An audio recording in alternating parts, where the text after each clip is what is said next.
If you are a beautiful woman with high standards who refuses to accept the bare minimum, I guarantee you there is at least one person in your life who is secretly resentful of you.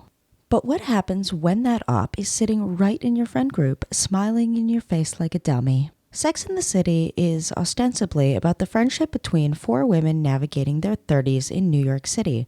But what fascinates me most about the series is how it explores the darker side of female relationships, particularly the topic of insecurity and envy. Today's topic is jealousy, resentment, and female friendships as explored in Sex and the City. More specifically, I'm taking a deep dive into Charlotte and Carrie's friendship, and I'm going to be making the case that Carrie treated Charlotte poorly because she viewed herself as lower than Charlotte on a subconscious level. We will be discussing the impact that insecure people can have on your relationships. In part 2, we'll discuss specific red flags to look for in your friendships that could signify that you're the Charlotte in your friend group and that your Carrie wants to see you fail. My name is Sienna. I'm your host. Please hit like and subscribe below if you're interested in more content like this. Without further ado, let's get started with today's topic.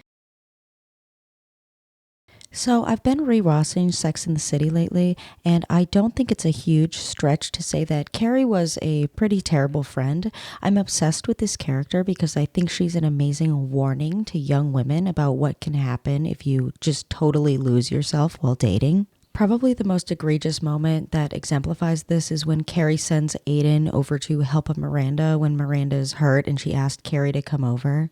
Like literally for a moment, try to imagine yourself in your situation. You're expecting your friend to come over to your house, and instead of coming over, she sends just this random man alone to your house, to your personal address, where he knows that you are also alone. Like, what did Carrie tell him? Was she like, hey, can you go meet up with my female friend who is alone and vulnerable? And also, did I mention injured? Here's her address. Have a good time, Aiden. Did I mention she lives alone? Anyway, I digress. That's another topic for another video. My argument in this video is that Carrie was also a pretty crafty friend to Charlotte in both overt and underhanded ways, most of which I will argue stems from envy of Charlotte's success. However, Carrie is not just envious of what Charlotte has, she is also resentful of her success. Carrie does not want what Charlotte has or even a similar thing that Charlotte has alone. She's also angry and upset that Charlotte is getting what she wants at all because it damages her ego and in her mind places Carrie below Charlotte in the social hierarchy. Carrie and Charlotte both want very similar things. While Charlotte is more overt in her romanticization of finding the one, both are looking to settle down with a high-status guy.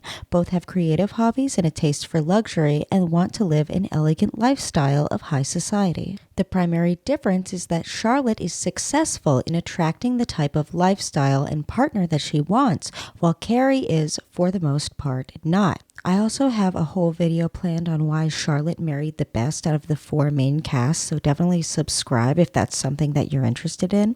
But it boils down to one major difference between the two women. Charlotte was absolutely ruthless with her roster and maintained sky-high standards the entire time she was dating, while Carrie lived in chaos and let Big absolutely play in her face until the day she got that stupid "here, damn, shut up" ring. This is the root of all the snide comments, backhanded compliments, and sometimes outright hostility that Carrie shows towards Charlotte throughout the series that we'll cover in later segments. Carrie feels a deep sense of insecurity about her choices, which is compounded when she sees Charlotte succeed by making different choices. But if Carrie is making all of these choices on her own, why is she so resentful of Charlotte? Carrie and Charlotte both want very similar things from relationships, but Charlotte receives more consistent treatment from the universe. Regardless of the fact that Charlotte isn't doing anything to Carrie, Carrie views Charlotte's success as an insult on a subconscious level due to her envy of Charlotte's life. Carrie and Charlotte are in the same friend group, and Carrie considers Charlotte to be one of her best friends. When Charlotte succeeds where Carrie has failed, Carrie feels like she is less than Charlotte in that moment. But because Carrie can't confront her own insecurities, her brain subconsciously interprets Charlotte succeeding as Charlotte mistreating Carrie. Her subconscious mind is screaming something like, "How dare you be successful? You are my friend, aren't you? Well, I'm suffering. You should be down here in the trenches with me suffering." Now, these aren't active thoughts. Carrie isn't actively thinking that in her brain the same way we might think something like, I'm hungry, I should go get something to eat. These aren't thoughts that Carrie confronts on a regular basis. She doesn't reason with them, and she may not even be able to recognize that she has them. Carrie has a very poor self-concept, and we see time and time again her make impulsive, poor decisions to alleviate some kind of temporary emotion. We see her humiliate herself and desperately chase big for reassurance because she cannot provide her own reassurance on a subconscious level or self-soothe. You could even argue that Carrie's persistent shopping addiction is an extension of her lack of self-concept and understanding, as excessive shopping and purchasing has been linked by psychologists to things like low self-esteem and the need for validation from your peers. The point that I'm trying to make is that Carrie is very poorly connected to her shadow self. She doesn't understand her own negative emotions and why they're occurring inside of her. So she lashes out at others and begs them for validation and reassurance instead of facing subconscious thoughts like, am I good enough? If Carrie were to face those thoughts, she'd have to really think about the question and the answer could be no. So instead of facing her own internal problems and risk feeling that pain, she pushes them onto those around her, especially those that she perceives are doing better than her in life. We can see an example of this thought process and mindset in Season 4, Episode 16, during the infamous money fight when Carrie is angrily confronting Charlotte about not offering her money to buy her apartment. In the voiceover in this scene, which is implied to take place later when Carrie is calmer and reflecting on what has happened, she admits that she was irrationally angry and taking that anger out on Charlotte. It's not Charlotte's fault that Carrie is financially irresponsible. Charlotte isn't the one evicting Carrie from her apartment, and Charlotte sure as hell didn't encourage Carrie to spend $40,000 on shoes. But in that moment, Carrie is blaming Charlotte for the fact that she could be kicked out of her home. This is because to Carrie, it feels in this moment like Charlotte is the problem. Money seems like it would be a quick and easy fix to her predicament. Just give her the money, she'll buy the apartment, problem solved, right? But the truth that Charlotte correctly identifies is that the money is not the problem. The problem lies within Carrie and her own financial irresponsibility. However, Carrie cannot face this truth, because if she were, she might feel the despair that would come with knowing and facing the shame of her poor behavior. This is why in this scene, when confronted with the truth, Carrie immediately pivots and begins attacking Charlotte for continuing to wear her engagement ring. Carrie's subconscious mind knows that she is not strong enough to confront the fact that she cannot afford her apartment because she wasted so much money on impulsive purchases. So instead of facing this reality, she simply doesn't.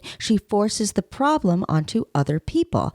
I don't need to change at all. My spending habits are just fine. I'm not living beyond my means. In fact, it's Charlotte's fault that I can't afford my down payment because, well, she has the money. Why shouldn't she give it to me? As an outsider in the audience, we understand how ridiculous this sentiment is, but in the moment, Carrie is looking for absolutely anyone else to blame for her problem but herself. We also see an example of Carrie's resentment towards Charlotte in the culmination of the argument. During the most intense point of the argument, Carrie says the line, "And what kills me is, you don't even have to work." This line and the placement of it within the argument tell us Carrie is resentful of Charlotte's wealth. Notice how at the beginning of the argument, she tries to frame the conflict as one of friendship, saying things like, well, I would have offered it to you. We're talking about you, your friend, me. She's playing up the friendship card when she's feeling composed. However, when she sees Charlotte's ring and she begins to get angrier, she loses control over her emotion and the mask slips, revealing that she is resentful of the fact that Charlotte is financially secure. Also, sidebar, isn't it funny how the brokest people always talk about how if I had money, I'd give it to you, something that they will never have in their life? It's like saying, well, you know what? If I could sprout a pair of wings, I would fly you all over the country anytime you ask. And then when you ask them to pick you up from the airport, they're like, that sounds like a lot of work. It's something that they'll never have to do, but they're so quick to offer it anyway. This conversation with Charlotte is clearly about resentment. Carrie isn't making a comment about wealth inequality. She's not saying that someone should not have so much money that they don't need to work in general society. She's angry that Charlotte in particular doesn't have to work. Ultimately, when Carrie compares her financial situation with Charlotte, she feels less than. Carrie's ego cannot handle this clear conflict of evidence, so instead of focusing on herself and thinking about how to remedy it within herself and her own spending patterns, she lashes out at Charlotte. In the same way that Carrie blames Charlotte for her financial problems in that moment because she can't face her own poor behavior, Carrie also subconsciously blames Charlotte for her dating failures, because Charlotte's success shows Carrie what she cannot have. Charlotte has done the work on herself and showcases the ability to separate herself from failing romantic situations without humiliating herself in the process. While she did take a very active role in attempting to save her marriage to Orson Hodge, and he eventually leaves first, she accepts the end of the relationship with grace and mourns it before moving on. Contrast this with Carrie, who still somehow ends up with Big after he literally left her at the altar. When Carrie accepts mixed treatment like this, she knows that she's accepting less than she deserves, and she does feel bad about it, but she displaces those negative feelings to the people around her who reflect the success that she wishes she could have instead of looking inward for the solution. This resentment of Charlotte comes out throughout the series in the form of snide comments, rude remarks, and even subtle sabotaging that Carrie does in an attempt to reduce Charlotte's self-esteem and to get her to settle. This is because if Charlotte settles, it means that Carrie settling for Big's mistreatment isn't so bad. When Charlotte refuses to do so, it puts Carrie back in the same uncomfortable place as the money fight within her subconscious mind. This relationship encapsulates how if you are successful, less successful people you're close to may be less than happy about your success because it reminds them internally of how much potential that they're wasting. In Sex and the City, Charlotte represents healed femininity. She shares many of the same thoughts and insecurities as Carrie, but she actually engages with them internally instead of ignoring them or pushing them onto others. She knows herself and her own subconscious mind, so she can safely feel and deal with fear internally instead of interpreting her own negative emotions as people attacking her. We can see an example of this in the scene when Carrie and Charlotte are making up from the down payment fight we talked about earlier. Carrie literally admits earlier in the episode that she was irrationally angry and finally confronts what she's been feeling when she says the line, "I think you're coping amazingly well. I'm just scared." Charlotte responds with the line, "I know. Me too." What Charlotte means when she says this is that she's dealt with the same insecurity and self-doubts that Carrie pushed onto her in this very episode. While Charlotte may not share Carrie's financial concerns, she has asked herself, what if I'm not good enough in the past? Even after Carrie got in her face and screamed at her, Charlotte is literally so magnanimous that she recognizes what's going on in Carrie's mind, which we discussed earlier. Charlotte says, "I know," because she has faced these same doubts within her own mind. When she says, "Me too," she's facing her own fear and insecurities out loud. Throughout the series, we see that Charlotte is much more in touch with her own feelings and emotions and has no problems naming them. An example of this is in Season 5, Episode 2, when Charlotte breaks down in front of the crowd at the self-help seminar and she admits that she's afraid that her ex-husband, the mayor of Portlandia, has ruined her ability to believe in true love.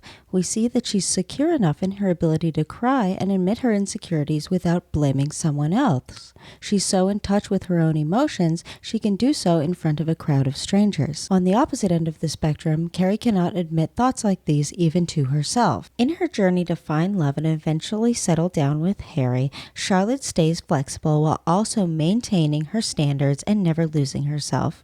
However, in her private moments, we see that she struggles with similar insecurities as the rest of the girls. The difference between Charlotte and Carrie is that Charlotte looks inward, does the work, and comes out a better, more healed person because of it.